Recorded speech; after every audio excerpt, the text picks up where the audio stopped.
اگلا پورا دن ہم ایف بلاک پر آرام کرتے رہے۔ سپہر کے وقت ہم نے صوبیدار رمضان سے ڈی بلاک کا راستہ معلوم کر لیا تھا، جہاں 1 الفا ہمارا منتظر تھا۔ اس نے دور ایک پہاڑی کی جانب اشارہ کیا اور ساتھ ہمیں وہاں تک جانے کے راستے کے بارے میں تفصیل سے بتا دیا۔ اگلی صبح کا انتظار کرنے کے بجائے ہم شام کا کھانا کھا کر ہی ڈی بلاک کا راستہ ناپنے لگے۔ امریکن سانیپر کا کمپس میرے پاس موجود تھا، یوں بھی اس کی گھڑی میں بھی ایک جدید کمپس فٹ تھا۔ ڈی بلاک کا فاصلہ وہاں سے 9-10 کلومیٹر کے بقدر تھا۔ وہ پوسٹ ایف بلاک سے زیادہ اونچائی پر واقع تھی۔ کمپس کی مدد سے ہم اونچے نیچے رستوں اور خشک تر نالوں کو عبور کرتے ہوئے رات 12 بجے کے ڈی بلاک کے قریب پہنچ گئے تھے۔ سنتری کو اپنی پہچان کروانے کے تھوڑی دیر بعد ہی ہم 1 الفا سے معانقہ کر رہے تھے۔ وہ 35-36 سال کا خوش شکل جوان تھا۔ اس کا تعلق ایک خفیہ ایجنسی سے تھا۔ اس کا رینک میجر اور نام اورنگزیب خٹک تھا۔ وہ ہم سے بڑے اتفاق سے ملا۔ گزشتہ دن کی تفصیل سن کر اس نے ہمیں ایک بار پھر شاباش دی اور مطلب کی بات پر آ گیا۔ قبیل خان کا تعلق وزیر قوم سے ہے اور اس کے پاس 1500-1600 کا لشکر ہے۔ اس کا علاقہ وادی شوال میں موجود گاؤں غلام خیل ہے، جہاں تک ابھی آرمی نہیں پہنچی۔ یہ انڈین ایجنسی را کا خاص پرزہ ہے۔ دوسری ایجنسیاں بھی اس سے کام لیتی رہتی ہیں۔ بہرحال زیادہ عرصہ بچ نہیں سکے گا۔ تم دونوں کو ایک خاص کام کے بعد اس کی سرگوبی کے لیے جانا ہوگا۔ وادی شوال میں ہمارے 3 آدمی موجود ہیں، لیکن وہ کھل کر تمہارا ساتھ نہیں دے پائیں گے۔ وہ بس رابطے کا ایک ہی ذریعہ ہے۔ ان میں سبیل خان نامی آدمی تمہارے ساتھ رابطے میں رہے گا۔ اس سے بھی تم SS کے کوڈ نام سے چینل 7 پر رابطہ کر سکتے ہو۔ وہ اپنا کوڈ نام الفا 2 بتائے گا۔ سردار نے پوچھا، خاص کام کیا ہے سر؟ وہ بولا، یہاں ایک بلند چوٹی ذخیرہ ٹاپ ہے، جہاں دہشت گردوں کے 2 سنائپر موجود ہیں۔ ان میں سے ایک کا نام ذلجلیل ہے اور دوسرے کو مرشد کے نام سے جانا جاتا ہے۔ تمہیں یقیناً حیرانی ہوگی کہ یہ ذلجلیل نامی آدمی پاک آرمی کی کمانڈو بٹالین سے بھگوڑا ہو کر دہشت گردوں کے ساتھ شامل ہوا ہے۔ یونٹ میں کسی آفیسر سے اس کا جھگڑا ہوا اور یہ باغی ہو کر دہشت گردوں کے پاس چلا گیا، اور پھر یہاں روپے پیسے کی وافر دستیابی نے اسے مزید شہ دی۔ یہ دونوں بہت اچھے سنائپر ہیں۔ ہمارے شہید ہونے والے جس جوان کے سر میں گولی لگی ہو، ہمیں معلوم ہو جاتا ہے کہ یہ ذلجلیل کی فائر کی ہوئی گولی ہے، اور چھاتی میں لگنے والی گولی کو مرشد کی حرکت مانا جاتا ہے۔ جنگل ٹاپ پر دہشت گردوں کے مضبوط مورچے بنے ہوئے ہیں۔ ہیلی کاپٹر کی شیلنگ بھی وہاں فائدہ مند نہیں ہوئی۔ وہاں سب سے خطرناک یہی 2 آدمی ہیں اور انہیں کسی طرح نشانہ بنانا ہے۔ یہ آپ دونوں کی سواد دیپ پر ہے۔ میں نے تائیدی انداز میں سر ہلاتے ہوئے کہا، ویسے ذلجلیل کا نام میں نے سنا ہوا ہے۔ کمانڈوز کے ساتھ ایک کورس کے دوران اس کی غائبانہ تعریف سنی تھی۔ میجر اورنگزیب نے اس بات میں سر ہلایا، بالکل صحیح پہنچے۔ سردار نے خیال ظاہر کیا، اگر ہم دونوں جنگل ٹاپ پر جا کر خود کو دہشت گرد ظاہر کریں تو یقیناً انہیں آسانی سے جہنم واصل کر سکتے ہیں۔ وہ بولا، نہیں، پہلی بات تو یہ ہے کہ یہ لوگ بہت شاطر ہیں، کسی نئے آدمی پر اعتماد نہیں کرتے، اور ان کے پاس آنے والے دہشت گرد کسی سردار یا ایجنسی کی وساطت سے آتے ہیں، یوں نہیں کہ کوئی بھی آدمی منہ اٹھا کر ان کے پاس پہنچ جائے۔ ہمارے جو آدمی ان میں شامل ہوئے ہیں وہ بھی ہم نے جانے کتنی مشکلوں سے ان کا حصہ بنائے ہیں۔ دوسرا جو آدمی قریب جا کر کسی دہشت گرد کو ہلاک کرے گا، خود اس کا بچنا بھی ناممکن ہو جائے گا، اور میں تم دونوں جیسے تربیت یافتہ اور بہترین سنائپرز کو اتنے سستے میں قربان نہیں کر سکتا۔ میں نے کہا، ویسے ذخیرہ ٹاپ کے قریب کوئی اونچی چوٹی موجود نہیں ہے؟ وہ بولا، زیڑا کیل سے شمال کی جانب ایک بلند چوٹی وچا نرائے ہے، جس کا ذخیرہ پوسٹ سے ہوائی فاصلہ 1.5 کلومیٹر سے کچھ زیادہ ہی ہے، لیکن وہ ایسی جگہ ہے جہاں فوج پوسٹ نہیں بنا سکتی، کیونکہ ایک تو پانی کا نزدیک ترین چشمہ بھی اس سے اتنی ہی دور ہے کہ روزمرہ ضروریات کا پانی وہاں تک پہنچانا نہایت مشکل ہو جاتا ہے۔ اسی طرح وہاں گاڑی کا راستہ بھی موجود نہیں ہے، اس لیے راشن بھی ذخیرہ نہیں کیا جا سکتا۔ اس کے بیس میں پوسٹ بنانے میں یہ قباحت ہے کہ دہشت گرد عارضی طور پر وچا نرائی کی چوٹی پر چڑھ کر آرمی کو نشانہ بنا سکتے ہیں۔ اس طرح کی چند اور مجبوریاں بھی ہیں۔ البتہ تم لوگ اس چوٹی کو عارضی طور پر اپنے مقصد کے لیے استعمال کر سکتے ہو، اور یقیناً اس کے لیے تمہیں ہیوی سنائپر بھی دستیاب ہوگی، کیونکہ اس جگہ سے ذخیرہ ٹاپ ڈریگن آف کی رینج سے باہر ہو جاتی ہے۔ میں نے ہنستے ہوئے کہا، آج مارا جانے والا امریکن سنائپر ہمارے لیے M107 کا تحفہ چھوڑ گیا ہے۔ میجر اورنگزیب کے لہجے میں حیرانی تھی۔ M107؟ میں وضاحت کرتے ہوئے بولا، جی یہ بھی ہیوی سنائپر ہی ہے۔ وہ بولا، تم لوگوں کے پاس نظر تو نہیں آ رہی؟ میں جواب دیتے ہوئے بولا، ایک جگہ پر چھپا دی ہے، اور ہو سکے تو اس کا ایمونیشن منگوا دیں، کیونکہ اس کے ساتھ ہمیں صرف 27 گولیاں ہی ملی ہیں۔ اس نے کہا، اچھا میں اپنے پاس لکھ لیتا ہوں۔ اس نے نوٹ بک نکال کر اس پر بیرٹ M107 کا نام لکھ لیا، اور ہاں، گلاک 19 کا ایمونیشن بھی۔ مجھے اچانک پستول یاد آ گیا، جس کی چند گولیاں ہی میرے پاس رہ گئی تھیں۔ میجر اورنگزیب نے فوراً کہا، اس کی 50 گولیاں میرے پاس موجود ہیں، جاتے ہوئے لیتے جانا۔ شکریہ سر، میں نے اطمینان بھرا سانس لیا۔ اس نے میری کلائی پر بندھی گھڑی کی طرف اشارہ کیا۔ میرا خیال ہے یہ گھڑی بھی تمہیں امریکن سنائپر ہی سے ہاتھ لگی ہے۔ میں نے اس بات میں سر ہلایا۔ جی سر، اگر آپ کو پسند ہے تو آپ رکھ لیں۔ اس نے انکشاف کرتے ہوئے کہا، میں ضرور رکھتا اگر تمہیں اس کی قیمت معلوم ہوتی اور تب تم مجھے یہ پیشکش کرتے۔ یہ گھڑی پاکستانی کرنسی میں کم از کم 1.5 لاکھ کی ہوگی۔ میں نے کہا، سر ابھی چند ماہ پہلے جب ہم امریکہ میں سنائپر کورس کر رہے تھے اس وقت اس کی قیمت 3000 امریکن ڈالر کے قریب تھی۔ آپ نے تو اس کی قیمت آدھے سے بھی گھٹا دی۔ میری بات سن کر اس کے چہرے پر خفت بھرے تاثرات نمودار ہوئے۔ معذرت خواہ ہوں، میں نے محتاط اندازے کے مطابق کہا تھا۔ میں نے کہا، کوئی بات نہیں سر، یہ لیں۔ میں نے گھڑی کلائی سے اتار کر اس کی جانب بڑھائی۔ میرا خیال ہے اپنے الفاظ کا پاس آپ ضرور رکھیں گے۔ اس نے حیرانی سے پوچھا، کن الفاظ کا؟ میں نے کہا، یہی کہ اگر مجھے اس گھڑی کی قیمت معلوم ہوتی اور میں تب بھی آپ کو تحفہ دینا چاہتا تو آپ ضرور قبول کرتے۔ وہ پھیکی مسکراہٹ سے بولا، میں نے سوچا شاید تم ناواقفیت کی بنا پر مجھے دے رہے ہو۔ میں نے کہا، نہیں، میں اس لیے آپ کو دے رہا ہوں کہ آپ کے ہاتھ پر یہ اپنی پہچان کروا سکے گا۔ ہم جیسے لوگ اگر اتنی قیمتی گھڑی باندھ لیں تو دیکھنے والے اسے نقل ہی سمجھتے ہیں۔ وہ بولا، شکریہ ذیشان۔ اس مرتبہ وہ گھڑی میرے ہاتھ سے لے کر اپنی کلائی پر باندھنے لگا۔ میں نے جیب سے اپنی پرانی گھڑی نکال کر کلائی پر باندھ لی تھی۔ میجر اورنگزیب نے گفتگو کا رخ ہمارے مشن کی طرف موڑ دیا۔ اچھا، ہم ذخیرہ ٹاپ کی بات کر رہے تھے۔ میں نے کہا، سر اتنی دور سے ہمیں پہچان کیسے ہوگی کہ فلاں شخص ذلجلیل ہے یا مرشد ہے؟ میں نے کافی دیر سے ذہن میں کلبلاتے سوال کو الفاظ کی صورت میں ڈھالا۔ اس نے اسبات میں سر ہلاتے ہوئے میرے سوال کو پسندیدگی کی سند سے نوازا۔ اچھا سوال ہے۔ ذخیرہ ٹاپ سے ہماری پوسٹ ای بلاک اور شاہجہاں شہید پوسٹ پر زیادہ فائر آتا ہے۔ مذکورہ دونوں پوسٹوں پر کوئی آدمی آڑ لیے بغیر حرکت بھی نہیں کر سکتا، اور ذخیرہ ٹاپ میں ان سنائپرز ہی کی وجہ سے ان دونوں پوسٹوں پر ایک مورچے سے دوسرے مورچے تک کی فائری خندقیں کھودی گئی ہیں۔ اب ہوگا یہ۔ وہ ہمیں اپنا منصوبہ بتانے لگا۔ اس کی بات ختم ہوتے ہی ہم دونوں نے بیک زبان ہو کر کہا، سمجھ گئے سر۔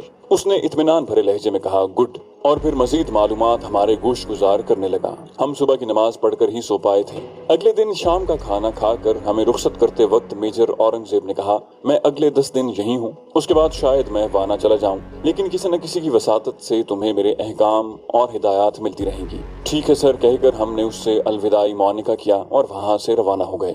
ڈی بلاک سے لگی نرائے کا زمینی راستہ 15-16 کلومیٹر سے زیادہ بن رہا تھا۔ ہم نے وہاں سے لگی نرائے کا ہی رخ کیا تھا کیونکہ اس کے دامن میں ہم نے بیرٹ M107 چھپائی ہوئی تھی۔ اس کے بغیر تو وچا نرائے سے ذخیرہ ٹاپ پر فائر کرنا ناممکن تھا۔ صبح کے 3 بج رہے تھے جب ہم وہاں پہنچے۔ وہاں رکے بغیر ہم نے بیرٹ M107 لی اور وہیں سے وچا نرائے کی طرف بڑھ گئے۔ ڈریگن آف رائفل بھی میں نے وہیں نہیں چھوڑی تھی کیونکہ بیرٹ M107 سے فائر کرنے کے بعد اس کو میں نے کہیں چھپا دینا تھا۔ یہ رائفل ہمیں کسی خاص موقع ہی پر ضرورت پڑنا تھی، ورنہ ڈریگن آف کی رینج میرے لیے کافی تھی۔ ویسے بھی اس کا وزن ڈریگن آف سے کافی زیادہ تھا اور اتنی وزنی رائفل کو ہر وقت ساتھ پھرانا آسان کام نہیں تھا، جبکہ اس کی ضرورت بھی کبھی کبھی پڑنا تھی۔ طلوع آفتاب تک ہم وچا نرائے کے دامن میں پہنچ گئے تھے۔ ایک مناسب غار ڈھونڈ کر ہم نے اپنا سامان وہیں رکھا۔ سردی اتنی زیادہ نہیں تھی کہ ہمیں آگ جلانے کی ضرورت پڑتی۔ یوں بھی اپریل کا مہینہ ختم ہونے کو تھا۔ بلندی پر البتہ اچھی خاصی سردی پڑ رہی تھی، خاص کر تیز ہوا سردی کی شدت کو بڑھا دیتی تھی۔ نومبر دسمبر میں تو برف باری شروع ہو جاتی ہے۔ سردار کو آرام کرنے کا کہہ کر میں M107 کو بیگ سے نکال کر جوڑنے لگا۔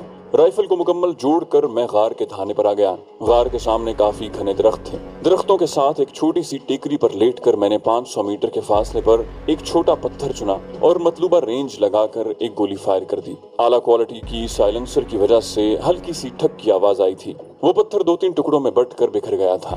ہر سنائپر اپنی رائفل کی صفر کاری اپنے طریقے سے کرتا ہے۔ صفر کاری کا مطلب ہے رائفل کو درست نشانہ لگانے کے لیے جانچنا، اور ضروری نہیں کہ ایک سنائپر کی صفر کی ہوئی رائفل سے دوسرا سنائپر بھی درست نشانہ لگا پائے، کیونکہ ہر انسان کی ماسٹر آئی مختلف ہوتی ہے۔ اس کے باوجود امریکن سنائپر کی صفر کی ہوئی رائفل حیرت انگیز طور پر میرے مزاج کے موافق تھی۔ بہت سے لوگ شاید نہ جانتے ہوں کہ ماسٹر آئی ہوتی کیا ہے۔ فائر کرتے وقت ہر شخص کو ایک آنکھ بند کر کے فائر کرنا پڑتی ہے، اور درست فائر کے لیے ضروری ہے کہ ہر فائرر اپنی ماسٹر آئی کھول کر فائر کرے۔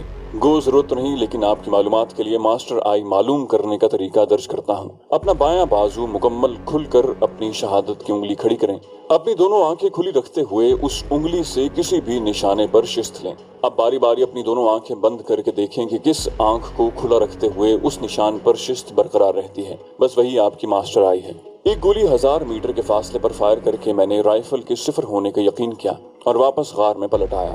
بیگ کھول کر سامان کا جائزہ لیتے ہوئے میں بے اختیار اپنا سر پیٹنے لگا۔ اس میں رکھی NSV-80 کلپ آن نائٹ ویژن سائٹ میرا منہ چڑھا رہی تھی۔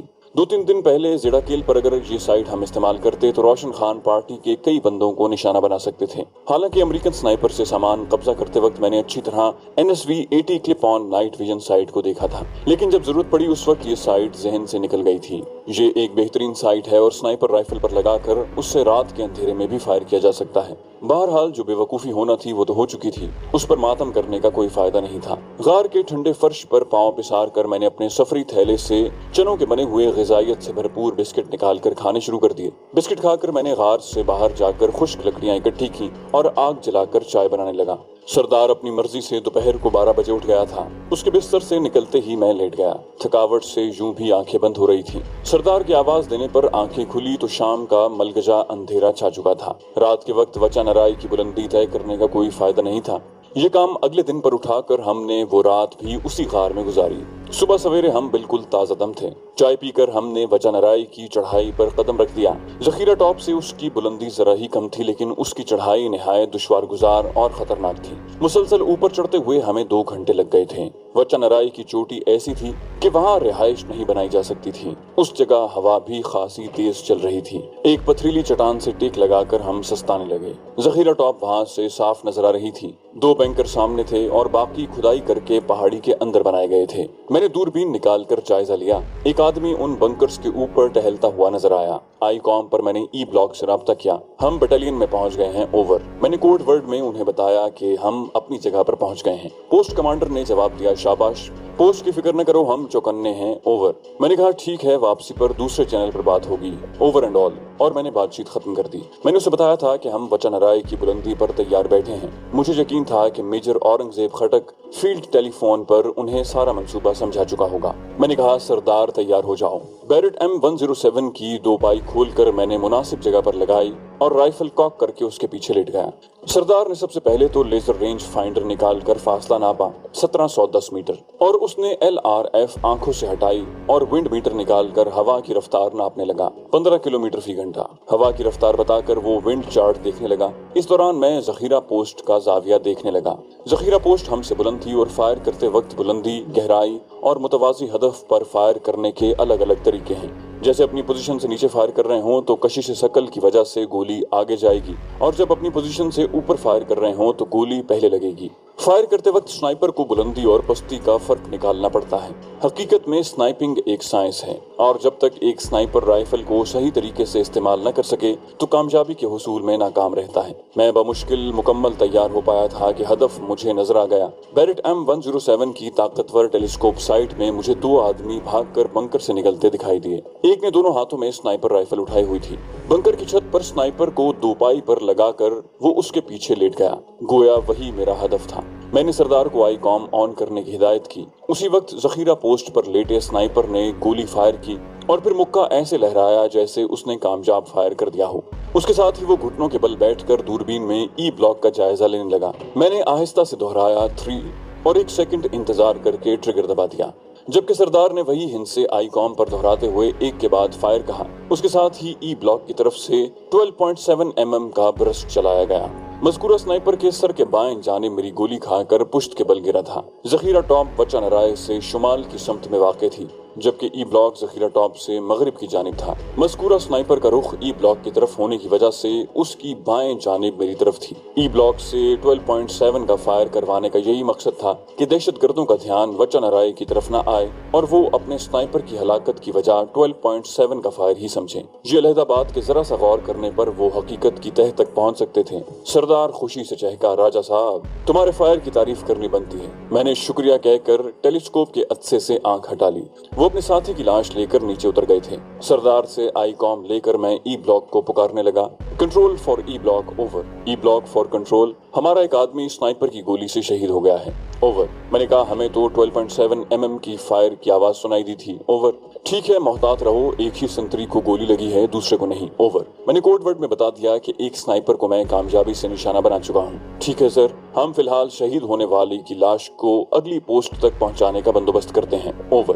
کل تک خدا حافظ، اوور اینڈ آل۔ میں نے اسے بتا دیا کہ اگلی کارروائی کل ہوگی۔ چونکہ آئی کام وغیرہ وغیرہ پر گفتگو بالکل محفوظ نہیں تھی اور ہر وقت کسی اور کے سننے کا خدشہ رہتا ہے، اس لیے ہم نے ساری گفتگو یوں کی کہ اگر کوئی سن بھی رہا ہو تو وہ یہی سمجھے کہ آرمی کا آدمی دہشت گردوں کی گولی کا نشانہ بن چکا ہے، حالانکہ حقیقت میں ایسا کچھ نہیں تھا۔ انہوں نے کپڑوں اور روئی وغیرہ سے انسان کے اوپری جسم کا پتلا بنایا تھا، یوں کہ اسے مکمل سنتری کا روپ دیا گیا تھا۔ کمر سے نیچے ایک ڈنڈا باندھ کر ایک آدمی اس ڈنڈے کو پکڑ کر فائری خندق میں چھپ کر اس پتلے کو یوں دائیں بائیں حرکت دینے لگا جیسے کوئی سنتری چھت پر ٹہل رہا ہے۔ یہ ہم نے چارے کے طور پر کیا تھا، کیونکہ اس سے پہلے بھی یہی ہوتا تھا کہ جو ہی کوئی فوجی سامنے آتا، ذخیرہ ٹاپ سے فوراً سنائپر کا فائر آ جاتا۔ ہماری چال کامیاب رہی تھی۔ فوجی کو چھت پر ٹہلتے دیکھ کر ذلجلیل یا مرشد دونوں میں سے کوئی ایک فوراً اسے شکار کرنے کو بھاگا۔ یوں مجھے آسانی سے پتہ چل گیا کہ وہاں پر کوئی سنائپر ہے، اس کے علاوہ اتنی دور سے کسی کی پہچان مشکل تھی۔ ہم اپنا سامان سمیٹ کر بلندی سے تھوڑا نیچے اترے۔ درختوں کے جھنڈ کے درمیان ہم رات گزارنے کی جگہ بنانے لگے۔ گو اترے تو ہم جنوب کی طرف سے تھے، لیکن رات گزارنے کی مناسب جگہ ہم شمال کی جانب سے ملی تھی۔ جگہ بنا کر میں آئی کام سے چھیڑخانی کرنے لگا۔ مختلف چینل تبدیل کر کے میں دشمن کی بات سننے کی کوشش کرنے لگا۔ ایک چینل پر روشن خان کی مدھم آواز سنائی دی، لیکن وہ جس آدمی سے بات کر رہا تھا اس کی آواز نہیں آ رہی تھی۔ روزمرہ کی چند باتیں کرنے کے بعد اس کی آواز بھی غائب ہو گئی۔ ایک دو چینلز پر کوئی عام آدمی ایک دوسرے سے گفتگو کرتے نظر آئے۔ چونکہ موبائل فون اس علاقے میں کام نہیں کرتا، اس لیے عام لوگ بھی آئی کام کو رابطے کے ذریعے کے طور پر کام میں لاتے ہیں۔ گو اس کی رینج اتنی زیادہ نہیں ہوتی، لیکن چند کلومیٹر کے فاصلے پر بات ہو جانا بھی غنیمت ہوتا ہے کہ پہاڑی علاقے میں تو چند کلومیٹر کا فاصلہ طے کرنا بھی مشکل ہو جاتا ہے۔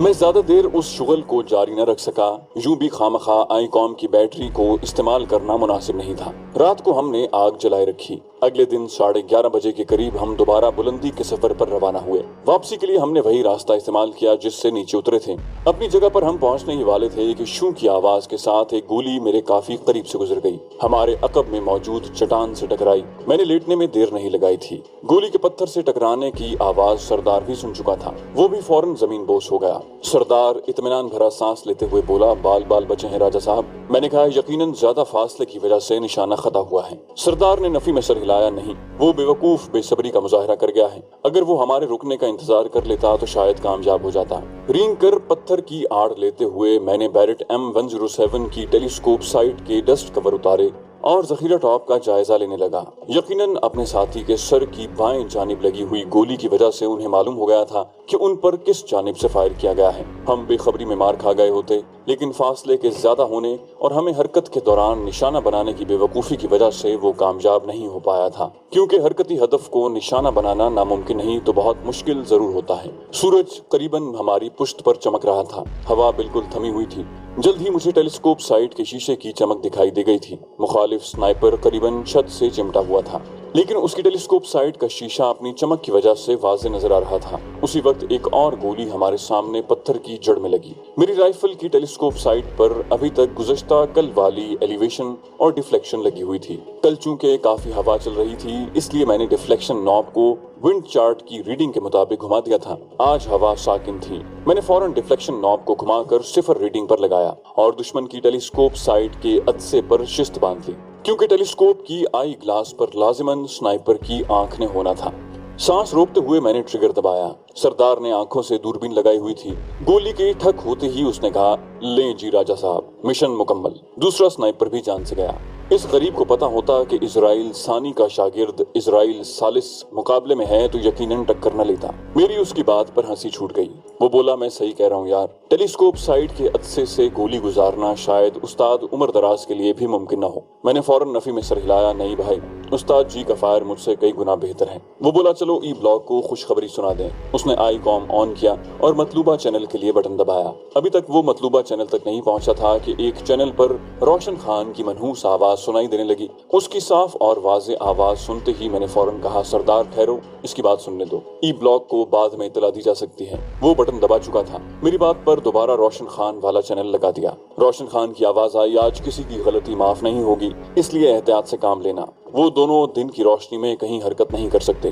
باقی آوازیں آئیں، ہم تیار ہیں کمانڈر، ہم بھی۔ مختلف آدمی وقفے سے اپنے تیار ہونے کا اعلان کرتے گئے۔ میں نے دھڑکتے دل کے ساتھ سردار کی طرف دیکھا۔ سردار، تم نے وہی سنا جو میں نے سنا؟ میری بات کا جواب دیے بغیر اس نے دوربین آنکھوں سے لگائی اور وچن ارائے کے دامن میں پھیلے درختوں کی طرف غور سے دیکھنے لگا۔ آواز آئی، اب ہوشیاری سے اوپر کی طرف بڑھو اور خود کو حد الوسع چھپا کر رکھو۔ ان دونوں میں سے کم از کم ایک ایسا ضرور ہے جس کا نشانہ بے داغ ہے۔ ابھی مجھے ذخیرہ ٹاپ سے خبر ملی ہے کہ مرشد کو آنکھ میں گولی لگی ہے۔ دوربین سے آنکھیں ہٹاتے ہوئے سردار نے سنجیدگی سے پوچھا، راجا صاحب، مرنے سے پہلے کون سی دعا پڑھی جاتی ہے؟ میں نے سر کھجاتے ہوئے جواب دیا، مسلمان تو کلمہ شہادت پڑھتے ہیں۔ وہ بولا، تو پڑھ لو بھائی، رات کے اندھیرے میں تو نکل گئے تھے، اب وہ یقیناً نہیں چھوڑیں گے۔ میں نے کہا، اتنی بھی کیا جلدی ہے، پہلے انہیں تو یاد کرا لیں کلمہ شہادت۔ میں اتنی آسانی سے ہار ماننے کے لیے تیار نہیں تھا۔ میں نے پوچھا، یہ بتاؤ تمہارے پاس کتنی گولیاں ہیں؟ وہ بولا، کلیشنکوف کی 3 میگزین ہیں، بھری ہوئی ہیں، اور 30 بور کی بھی شاید 30 گولیاں موجود ہوں گی۔ وہ بولا، کافی ہیں۔ ڈریگن آف کی بھی قریباً 90 راؤنڈ موجود تھے۔ 30 گولیاں بیرٹ M107 کی ہیں، گلاک کی بھی 60 سے زیادہ گولیاں موجود ہیں۔